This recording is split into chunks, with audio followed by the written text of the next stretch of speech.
Je tourne à Lorient puisque Fabrice Loher, le candidat de la droite et du centre, a été élu ce soir. Il est avec nous en direct de la mairie. Bonsoir Fabrice Loher, merci d'être avec nous.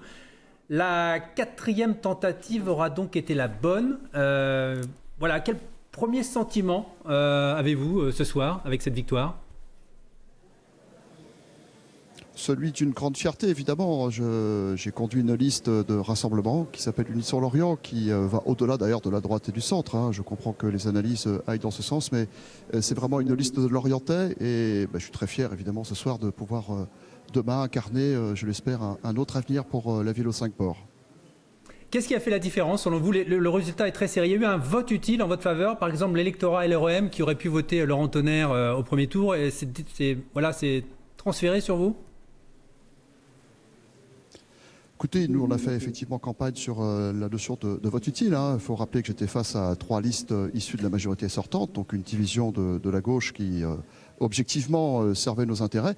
Mais encore fallait-il transformer les serres, rassembler au-delà de notre famille politique. Je l'ai dit, c'est un mouvement de Lorientais d'abord. J'ai 2 tiers de ma liste qui sont des non-encartés.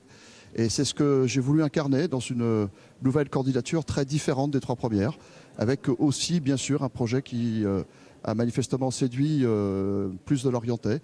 Et notre responsabilité, ce sera de le mettre en œuvre dans les 6 prochaines années. Alors justement, un projet très ambitieux. Vous voulez débloquer une sorte de plan Marshall pour Lorient en récupérant beaucoup d'aides européennes. C'est un pari compliqué, difficile, non, ces prochaines semaines ? Vous savez, on est dans une ville qui, je l'ai dit, cumule un taux de pauvreté important. On a un Lorientais sur 5 sur le seuil de pauvreté, un taux de chômage qui illustre aussi des difficultés sociales importantes pour la ville. Donc il faut agir vite et fort parce qu'en plus, la crise va encore aggraver la situation. Donc c'est vrai que nous avons voulu relever le défi. J'ai beaucoup discuté avec les acteurs économiques du territoire. Ils sont prêts à relever le défi avec nous. Il faut qu'on montre un cap, une vision, un avenir.